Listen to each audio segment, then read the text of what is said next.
नमस्कार, मैं अशोक कुमार पांडे और स्वागत है आपका टीसीएच पर। डोनाल्ड ट्रंप और एलन मस्क के बीच में एकदम खुली, सारी दुनिया के सामने एकदम लगातार चल रही जूतम पैजार शुरू हो गई है। थोड़ा आश्चर्यजनक है क्योंकि सबने देखा है कि किस तरह से एलन मस्क जो है वो बिल्कुल डोनाल्ड ट्रंप के दाहिने बाएं हाथ बनकर काम करते रहे हैं। चुनाव में जबरदस्त प्रचार किया, पैसे खर्च किए और उसके बाद ऐसा लग रहा था जैसे डोनाल्ड ट्रंप ही अकेले राष्ट्रपति नहीं हैं, एलन मस्क भी शैडो राष्ट्रपति जैसे हो गए हैं। आपको याद होगा कि नरेंद्र मोदी जी हमारे गए थे जब व्हाइट हाउस में, तो वहीं व्हाइट हाउस में उनकी एलन मस्क से मुलाकात हुई थी और जिस शान से एलन मस्क मिले थे, उनके साथ उनके बच्चे थे, बच्चों की जो बेबी सिटर थी वो थी, और जिस स्टाइल में जिस शान से प्रधानमंत्री से वो मिले थे, ऐसा लग रहा था कि ट्रंप से कम अधिकार उनका भी नहीं है। उनका बच्चा ट्रंप के ऑफिस में जाया करता था, बच्चा भी कई बार ऐसी बातें बोल चुका था जो माइक पर आ गई थी, जो सुनने में बड़ी अजीबोगरीब लगती थी। लेकिन कुल मिला जुला के ट्रंप और मस्क का जो रिश्ता था वो बहुत क्लियर दिख रहा था। जब मस्क ने इस्तीफा दिया तो ये कहा गया कि इतने ही टाइम के लिए वो थे, इसलिए उन्होंने इस्तीफा दे दिया। लेकिन जिस तरह से वो पूरा प्रोसेस हुआ था, बहुत साफ समझ में आ रहा था कि दोनों के बीच में कुछ ठीक ठाक नहीं चल रहा है।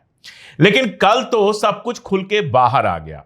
ट्रंप ने पहले एक वीडियो जारी किया।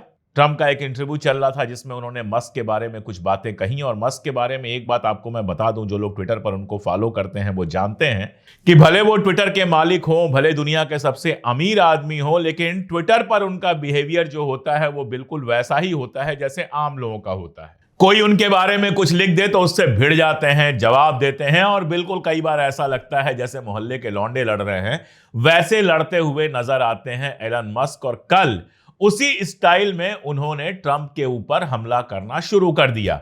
बाकी सब छोड़िए, एप्स्टीन फाइल का जिक्र लेके आए। एप्स्टीन फाइल के बारे में मैं अपने एक वीडियो में बहुत विस्तार में बता चुका हूं कि कैसे एप्स्टीन एक बदनाम रईस था जो मोसाद का एजेंट भी था। एक उसका अपना आइलैंड था, आइलैंड पे एक बड़ा बंगला बना हुआ था और उस बंगले में दुनिया भर के रईस लोगों को, खास तौर पे अमेरिका के रईस लोगों को बुलाकर, और वो सारे ऐशो आराम के और अय्याशी के सामान पेश करता था, जिसमें सबसे खतरनाक चीज थी कि कम उम्र के बच्चों को भी, लड़कों और लड़कियों को भी इन सब चीजों के लिए इस्तेमाल किया जाता था। उन्हीं में से एक लड़की ने बाद में केस किया, केस लंबा चला, एप्स्टीन जेल में था, जेल में ही मर गया। अब मस्क का कहना है कि डोनाल्ड ट्रंप भी ऐसी पार्टियों में जाया करते थे। उसने बाकायदा एक वीडियो जारी कर दिया है जिसमें एप्स्टीन के साथ डोनाल्ड ट्रंप दिखाई दे रहे हैं।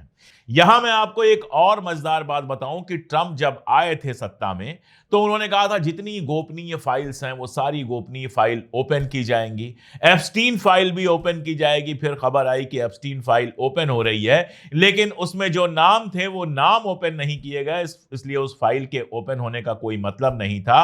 अब एलन मस्क जो है ट्रंप पर उसी एप्स्टीन फाइल के सहारे हमला कर रहा है। पहले भी ट्रंप के ऊपर इस तरह के आरोप लग चुके हैं, महिलाओं से बदतमीजी करने का, उन्मुक्त यौन व्यवहार का, इन सब का आरोप उसके ऊपर लग चुका है।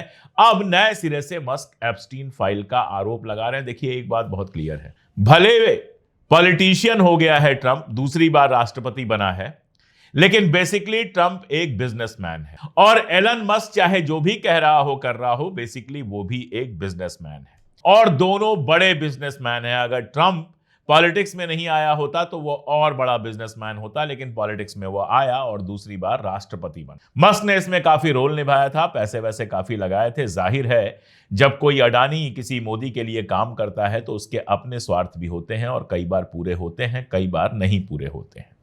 लेकिन इस बार जो लड़ाई चल रही है और जिस तरह का सारा बवाल चल रहा है, जिसमें आखिरी में ट्रंप ने बाकायदा धमकी दे दी कि पैसे बचाने का सबसे बड़ा तरीका यह है कि एलन मस्क को जो कॉन्ट्रैक्ट दिए जाते हैं और एलन मस्क को जो सब्सिडी दी जाती है वो खत्म कर दिया जाए। उसके बाद एलन मस्क कहता है कि हमने तो पहले ही कहा था कि हमारी सब्सिडी बंद कर दो, हमें सब्सिडी की कोई जरूरत नहीं है। ये सारा जो विवाद है, इसके पीछे जो सबसे खतरनाक चीज दिखाई दे रही है वो दिखाई दे रही है मोसाद और सीआईए की भूमिका।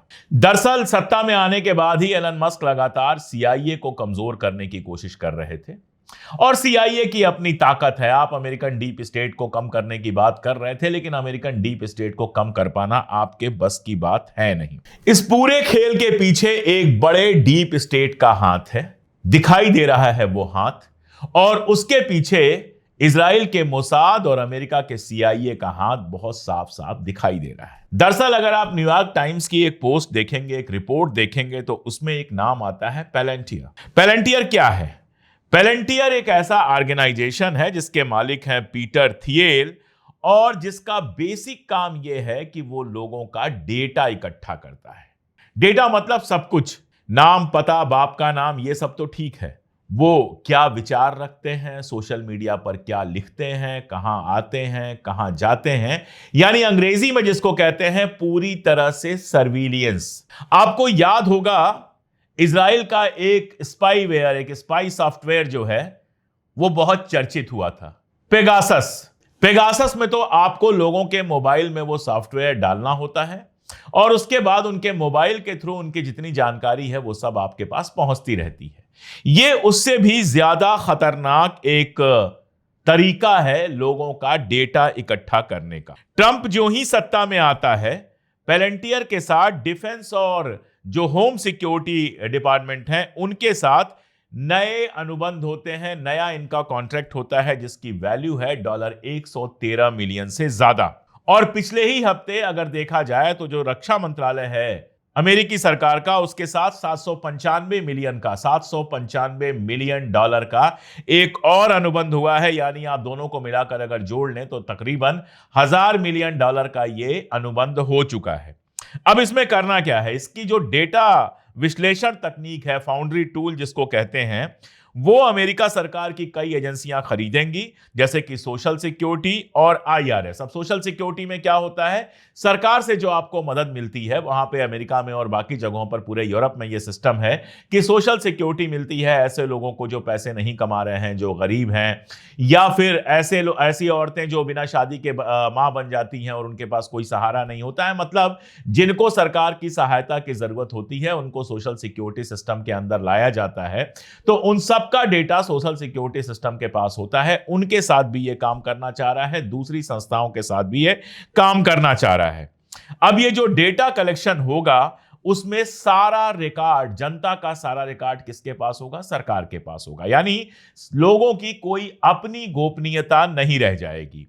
ये एकदम जानता रहेगा कि कौन क्या सोचता है, कौन क्या कर रहा है, और इस तरह सारे के सारे देश के ऊपर, देश की सारी जनता के ऊपर, सारे विपक्ष के और अपने नेताओं के ऊपर एक तरह का सर्विलियंस रहेगा। अब कहा यह जा रहा है कि रिपब्लिकन पार्टी जिससे डोनाल्ड ट्रंप आते हैं उसके भी बहुत सारे लोग इस तरह की व्यवस्था से नाराज हैं।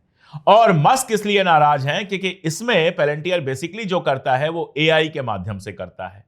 मस्क का अपना AI है, अपना ग्रोक उन्होंने लॉन्च किया है जिसको और ज्यादा वो लगातार रिफाइन करवाने में लगे हुए हैं। अब मस्क के रहते कोई और कंपनी अगर AI के थ्रू काम कर रही है तो जाहिर तौर पर मस्क को ये पसंद नहीं आएगा। इसमें मस्क का अच्छा खासा नुकसान है। तो ये जो पूरा खेल है पैलेंटियर का, ये खेल CIA और मोसाद ने मिलकर किया है। इसमें सबसे खतरनाक ये है कि अमेरिकी नागरिकों का डेटा जो है वो मोसाद के पास अगर पहुंच जाएगा तो आप समझिए कि इजराइल वैसे भी अमेरिका को कंट्रोल करता है और ज्यादा कंट्रोल करेगा। यानी डोनाल्ड ट्रंप जो अमेरिका फर्स्ट लेकर आए हैं, बेसिकली उसको पूरी तरह से इजराइल फर्स्ट में कन्वर्ट करने का ये खेल है जो CIA और मोसाद मिलकर कर रहे हैं। एलन मस्क एक जमाने में इजराइल के बहुत समर्थक नहीं थे, पैलेस्टीनियन काज के लिए भी उन्होंने बहुत कुछ कहा है, लेकिन पिछले दिनों जैसे जैसे वो मस्क के करीब आते गए वैसे वैसे वो इजराइल के भी करीब आते गए। वो यूरोप में गए थे, वारसा वगैरह में जो बने हुए हैं यहूदियों को जहां पर नरसंहार हुआ था उसके जो स्मारक बने हुए हैं वहां पर गए और एकदम पूरी तरह से धीरे धीरे इजराइल के पक्ष में आते गए। अब देखना यह होगा कि इस खेल के बाद क्या मस्क इजराइल से थोड़ा दूरी बनाते हैं। देखना यह भी होगा कि मस्क इस लड़ाई को कहां तक ले जाते हैं, क्योंकि कल मस्क ने एक पोल करवाया है कि क्या अमेरिका में एक नई पार्टी की जरूरत है। देखना यह होगा कि क्या मस्क अमेरिका में नई पार्टी बना रहे हैं। और सबसे बड़ी बात जो हमारे हिंदुस्तान में बैठे हुए हम जैसे लोगों के लिए इंपॉर्टेंट है कि इस लड़ाई का भारत के ऊपर क्या असर पड़ेगा। कल ANI का एक ट्वीट आता है मस्क के लिखे को कोट करके। इसका क्या मतलब समझा जाए कि भारत सरकार ने मस्क के समर्थन का इशारा कर दिया है, क्योंकि ANI जैसी संस्थाएं भारत सरकार के खिलाफ जाकर काम तो नहीं करेंगी। तो अगर भारत में मोदी जी और बाकी लोग जो हैं वो कहीं मस्क के साथ दिखाई देते हैं तो इसका क्या असर होगा, ये भी देखने वाली बात होगी।